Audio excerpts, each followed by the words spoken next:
जय श्री कृष्णा। राधे राधे दोस्तों, आप सभी का दिन शुभ और मंगलमय हो। आप सभी पर भगवान विष्णु अपनी कृपा सदैव बनाए रखें। आज की वीडियो में हम जानेंगे कि जिन भी भक्तों ने पुत्रदा एकादशी का व्रत किया है, उन्हें व्रत का पारण किस प्रकार से करना चाहिए, क्योंकि एकादशी के व्रत में जितना अधिक महत्व व्रत का होता है, उतना ही महत्व व्रत के पारण का भी माना जाता है। यदि एकादशी के व्रत का पारण शुभ मुहूर्त में ना किया जाए तो आपको व्रत का संपूर्ण फल प्राप्त नहीं होता है। तो हम जानेंगे कि एकादशी के व्रत का पारण किस प्रकार से करना चाहिए, क्या शुभ मुहूर्त है, क्या खाकर व्रत का पारण करना चाहिए और पारण के समय आपको कौन सी कथा सुननी चाहिए। तो आप सभी लोग हमारे साथ जुड़े रहिएगा और वीडियो को पूरा जरूर देखिएगा। तो प्रिय भक्तजनों, हमारे सनातन धर्म में एकादशी का बड़ा ही महत्व है और पुत्रदा एकादशी को विशेष रूप से महत्वपूर्ण माना जाता है। कहते हैं इस दिन व्रत करने से जिन महिलाओं को संतान नहीं होती है, उन्हें संतान की प्राप्ति होती है और जिन महिलाओं के संतान है, उन्हें लंबी आयु प्राप्त होती है। धार्मिक मान्यताओं के अनुसार इस दिन भगवान विष्णु की पूजा अर्चना करने से न केवल संतान की प्राप्ति होती है, बल्कि जीवन में सुख समृद्धि भी आती है। पुत्रदा एकादशी को हिंदू धर्म में अत्यधिक शुभ और फलदायक माना गया है। पौराणिक कथाओं के अनुसार जो महिलाएं पूरे विधि विधान से इस व्रत का पालन करती हैं, उनकी संतान संबंधी सभी इच्छाएं पूरी होती हैं। तो प्रिय भक्तजनों, आपको बता दें कि आपको एकादशी के व्रत का पारण जो है वो द्वादशी तिथि समाप्त होने से पहले आपको एकादशी के व्रत का पारण कर लेना चाहिए। तो ऐसे में तिथियां जान लेते हैं कि एकादशी तिथि कब से प्रारंभ हुई है। तो एकादशी तिथि 9 जनवरी दिन गुरुवार दोपहर 12:23 से शुरू हुई है और एकादशी तिथि 10 जनवरी शुक्रवार सुबह 10:19 पर समाप्त हो गई है। उसके बाद द्वादशी तिथि लग गई है। तो द्वादशी तिथि समाप्त होने से पहले ही आपको अपने व्रत का पारण शुभ मुहूर्त में करना चाहिए। तो ऐसे में एकादशी पुत्रदा एकादशी साल 2025 में 10 जनवरी दिन शुक्रवार को मनाई गई है और जिन भक्तों ने शुक्रवार को एकादशी का व्रत किया है, उन्हें अगले दिन व्रत का पारण करना चाहिए। तो द्वादशी तिथि जो है 10 जनवरी शुक्रवार सुबह 10:20 से प्रारंभ हो रही है और द्वादशी तिथि 11 जनवरी शनिवार सुबह 8:21 पर समाप्त हो रही है और हरिवासर का समय भी तब तक समाप्त हो जाएगा। तो ऐसे में आपको व्रत का पारण जो है 11 जनवरी शनिवार सुबह 7:14 से लेकर 8:21 तक, इसी बीच में आपको व्रत का पारण करना है और 8:21 पे, जैसे कि द्वादशी तिथि 8:21 पर समाप्त हो जाएगी, तो 7:14 से लेकर 8:21 के बीच में आपको अपने व्रत का पारण करना चाहिए। अब बात करते हैं पारण करने की सही विधि क्या है। तो एकादशी के अगले दिन आप सुबह जल्दी उठकर स्नान आदि कर लें। उसके बाद सबसे पहले तुलसी माता को जल अर्पित करें, दीपक जलाएं, आरती करें। आप कथा भी सुन सकते हैं, आपको कथा अभी आगे मैं सुनाऊंगी। उसके बाद आप परिक्रमा करें, 7 परिक्रमा करें। कहते हैं कि जो भी जिस घर में भी लोग तुलसी माता की परिक्रमा करते हैं, उन्हें यमराज के दर्शन नहीं करने पड़ते हैं। उसके बाद तुलसी पत्ता तोड़कर भगवान विष्णु के भोग में रखकर भगवान विष्णु को अर्पित करें। तो आपने जो भी चौकी लगाई है उसी की साफ सफाई कर लें, भगवान विष्णु का श्रृंगार करें, पीले वस्त्रों से पुष्प अर्पित करें, धूप दीप नैवेद्य अर्पित करें और आप कथा सुन सकते हैं। इस प्रकार से आप जो है पूजा अर्चना पूरे विधि विधान से करें और आपने जो भी भोग प्रसाद बनाया है, मीठा भोग, मौसमी फल, आंवला, जो भी आपने भोग प्रसाद, खीर, जो भी भोग प्रसाद आपने बनाया है, वो भगवान विष्णु के चरणों में अर्पित करें, उनको प्रसाद भोग अर्पण करें और इस प्रकार से भोग प्रसाद अर्पण करने के बाद आप आरती करें और भगवान विष्णु को एकादशी का व्रत जो है आप समर्पित करें और पूजा में आपसे जो भी गलतियां हुई हैं उसके लिए क्षमा प्रार्थना करें कि पूजा में आपसे ये गलती हो गई है, कोई भी गलती हो गई है तो उसके लिए आपको क्षमा करें। तो इस प्रकार से आपका व्रत जो है पूर्ण माना जाता है और आपको ब्राह्मणों को दान करने के बाद ही अपने व्रत का पारण करना चाहिए। तो बात करते हैं पारण आपको क्या चीज़ खाकर करना चाहिए। तो आपको अपने व्रत का पारण आप जो है जो भी आपने भगवान को भोग प्रसाद अर्पण किया है, अर्पित किया है, वही खाकर आपको अपने व्रत का पारण करना चाहिए। आप मौसमी फल अगर आपने भगवान को अर्पित किए हैं तो उसको खाकर, तुलसी दल और थोड़ा सा जल लेकर भी आप व्रत का पारण कर सकते हैं। और पारण वाले दिन आपको मीठे या फिर पीले चावल जरूर खाने चाहिए, क्योंकि एकादशी के दिन चावल नहीं खाते हैं। तो द्वादशी के दिन जो है चावल जरूर खाने चाहिए। आप इस दिन जो है भगवान को भी चावल का भोग लगा सकते हैं। और आपको बता दें कि इस दिन आप देसी घी में अगर हो सके तो भोजन बनाएं और सात्विक भोजन ही बनाएं। व्रत के पारण वाले दिन आपको प्याज लहसुन का प्रयोग नहीं करना है। कुछ लोग सोचते हैं कि व्रत का पारण तो व्रत तो टूट गया है, कुछ भी खा सकते हैं, तो आपको ऐसा नहीं करना है। आपको सात्विक भोजन ही करना है व्रत पारण के बाद। और आप इस दिन जो है व्रत पारण अपना करें तभी जब आप ब्राह्मणों को दान दे दें। इस दिन अगर हो सके आप तो एक ब्राह्मण या दो ब्राह्मण को घर पर बुलाकर भोजन करवा सकते हैं, उनको दक्षिणा दे सकते हैं। अगर आपको ब्राह्मण नहीं मिल रहे हैं तो आप किसी जरूरतमंद को भी दान कर सकते हैं।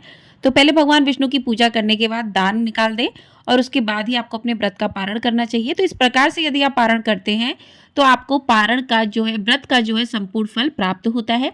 आइए अब सुनते हैं कि व्रत पारण के दिन आपको तुलसी माता की कथा सुननी चाहिए। तो आइए कथा शुरू करते हैं। प्रिय भक्तजनों, सवर्णी मुनि की पुत्री तुलसी अपूर्व सुंदरी थी। उनकी इच्छा थी कि उनका विवाह भगवान नारायण के साथ हो। इसके लिए उन्होंने नारायण पर्वत की घाटी में स्थित बद्री वन में घोर तपस्या की। दीर्घ काल तक तपस्या करने के उपरांत ब्रह्मा जी ने प्रसन्न होकर दर्शन दिया और वर मांगने को कहा। तुलसी जी ने कहा कि हे सृष्टिकर्ता ब्रह्मदेव, आप अंतर्यामी हैं, सबके मन की बात जानते हैं। फिर भी मैं अपनी इच्छा आपसे बताती हूँ। मैं चाहती हूँ कि भगवान श्री नारायण मुझे पति रूप में मिले। ब्रह्मा जी ने कहा, तुम्हारा अभिष्ट तुम्हें अवश्य मिलेगा। अपने पूर्व जन्म में किसी अपराध के कारण तुम्हें श्राप मिला है। इसी प्रकार भगवान श्री नारायण के एक पार्षद को भी दानव कुल में जन्म लेने का श्राप मिला है। दानव कुल में जन्म लेने के बाद भी उसमें नारायण का अंश विद्यमान रहेगा। इसलिए इस जन्म में पूर्व जन्म के पाप के शमन के लिए संपूर्ण नारायण तो नहीं मिलेंगे, लेकिन नारायण के अंश से युक्त दानव कुल जन्म उस शापग्रस्त पार्षद से तुम्हारा विवाह होगा। शाप मुक्त होने पर भगवान श्री नारायण सदा सर्वदा के लिए तुम्हारे पति हो जाएंगे। तुलसी ने ब्रह्मा के इस वर को स्वीकार किया, क्योंकि मानव कुल में जन्म होने के कारण उस मायावी भोग को तो भोगना ही था। तुलसी बद्री वन में ही रहने लगी। नारायण का वह पार्षद दानव कुल में जलंधर के नाम से पैदा हुआ था।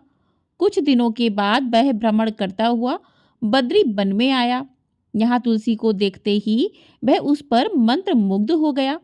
तुलसी के सामने उसने अपने विवाह का प्रस्ताव रखा। इतने में ही महाब्रह्मा जी आ गए और तुलसी से कहा, तुलसी, जलंधर को देखो, कैसा देवोप उसका स्वरूप है।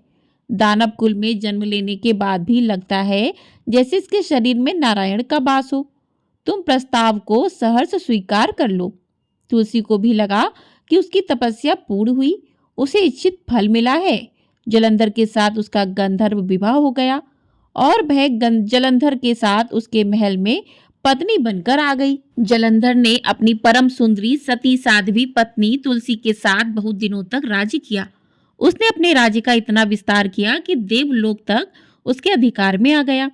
स्वर्ग का सुख भोगने वाले देवताओं की दशा भिखारियों जैसी हो गई। जलंधर किसी को कष्ट नहीं देता था, पर अधिकार और राज्य छीन जाने से सारे देवता मिलकर ब्रह्मा, विष्णु और शिव जी की सभा में गए तथा अपनी विपत्ति सुनाई। ब्रह्मा जी ने कहा, तुलसी परम साध्वी है, उसका विवाह जलंधर से मैंने ही कराया था। जलंधर को तब तक नहीं हराया या मारा जा सकता जब तक तुलसी को ना छला जाए। भगवान श्री हरि विष्णु जी ने कहा, जलंधर पूर्व जन्म में मेरा पार्षद था। श्राप के कारण उसे दैत्य कुल में जन्म लेना पड़ा। इस जन्म में भी मेरा अंश उसमें व्याप्त है। साथ ही तुलसी के पतिव्रत धर्म से वह अजय है। फिर देवताओं की सहमति से भगवान शिव ने जलंधर के पास संदेश भेजा कि या तो वह देवताओं को राज्य लौटा दे या फिर उनसे युद्ध करे। जलंधर भगवान शंकर के पास पहुंचा और उसने कहा, देवादिदेव, आपके लिए देवताओं का पक्ष लेना उचित नहीं है। राज्य बढ़ाना हर राजा का कर्तव्य है। मैं किसी को दुखी नहीं कर रहा हूँ। देवताओं से कहिए कि वे मेरी प्रजा बनकर रहें। मैंने अपना कोई भी अपमान नहीं किया है। हमारा आपका युद्ध शोभा नहीं देता। अगर आप हार गए तो बड़ी लज्जा की बात होगी। मैं हार गया तो आपकी कीर्ति बहुत अधिक बढ़ेगी। भगवान शंकर फिर हंसने लगे। वे तो सब रहस्य समझते थे। तुलसी और जलंधर के पूर्व जन्म के श्राप की अवधि लगभग पूरी हो चुकी थी। फिर शंकर जी बोले, इसमें कीर्ति और लज्जा की बात नहीं है। तुम देवों को राज्य लौटाकर उन्हें उनके पद पर प्रतिष्ठित होने दो। युद्ध से बचने का यही एक उपाय है। जलंधर ने कहा, मैंने युद्ध के बल से देवलोक जीता है। कोई उसे युद्ध के द्वारा ही वापस ले सकता है। यह मेरा अंतिम उत्तर है। अब मैं जा रहा हूँ। ऐसा कहकर जलंधर चला गया। उसने अपनी पत्नी तुलसी को सारी बातें बताई और कहा, कर्म भोग सब काल सूत्र में बंधा है। जीवन में हर्ष शोक भय सुख दुख मंगल अमंगल काल के अधीन है। हम तो केवल निमित्त हैं। संभव है भगवान शिव देवों का पक्ष लेकर मुझसे युद्ध करें। तुम चिंता मत करना, तुम्हारा सती तेज मेरी रक्षा करेगा। दूसरे दिन भगवान शंकर के नेतृत्व में देवताओं ने युद्ध छेड़ दिया। जलंधर ने भीषण बाणों की वर्षा कर उनका वेग रोका। उसके प्रहार से देवता डगमगाने लगे। उसने दानवी शक्ति का प्रयोग कर मायावी युद्ध आरंभ किया। युद्ध स्थल पर वह किसी को भी दिखाई नहीं देता था, पर उसके अस्त्र शस्त्र प्रहार कर देवों को घायल कर रहे थे। देवगण अपने अस्त्र चलाएं तो किस पर चलाएं, क्योंकि कोई शत्रु सामने था ही नहीं। कई दिनों तक इस तरह भयंकर युद्ध चला और जलंधर पराजित नहीं हुआ। तब शिव जी ने विष्णु जी से कहा, विष्णु कुछ तो उपाय करो, अन्यथा मेरा तो सारा यश मिट्टी में मिल जाएगा। विष्णु जी ने सोचा, बल से तो जलंधर को हराया नहीं जा सकता, इसलिए छल का सहारा लेना ही पड़ेगा। उन्होंने तुरंत अपना स्वरूप जलंधर जैसा बनाया और अस्त्र शस्त्र से सुसज्जित हो तुलसी जी के पास पहुंच गए और बोले, प्रिय मैं युद्ध जीत गया। सारे देवता भगवान शंकर समेत मुझसे हार गए। इस खुशी में आओ तुम्हें अपने अंग से लगा लूं। पति को प्रत्यक्ष खड़ा देख तथा विजय का समाचार सुन वह दौड़कर मायावी जलंधर के गले से लिपट गई। इस प्रकार पति पत्नी दोनों ने आलिंगन हो खूब खुशी मनाई। पर पुरुष के साथ इस प्रकार के व्यवहार से उसका सती तेज नष्ट हो गया। उसका सती तेज जो जलंधर की कवच के रूप में रक्षा कर रहा था, वह कवच नष्ट हो गया। जलंधर शक्तिहीन हो गया। वह जानते ही भगवान शंकर ने उस पर अपने त्रिशूल से प्रहार किया। त्रिशूल के लगते ही जलंधर जलकर भस्म हो गया। जलंधर के मरने को जानकर भगवान विष्णु अपने असली रूप में आ गए। सामने अपने पति जलंधर के स्थान पर भगवान विष्णु को खड़ा देख तुलसी बहुत विस्मित हुई। उसको पता लग गया कि स्वयं नारायण ने उनके साथ छल किया है। क्रोध में आकर तुलसी जी ने श्राप दिया और भगवान विष्णु से कहने लगी, एक सती स्त्री का सतीत्व भंग करने के अपराध में तुम हृदयहीन पत्थर हो जाओ।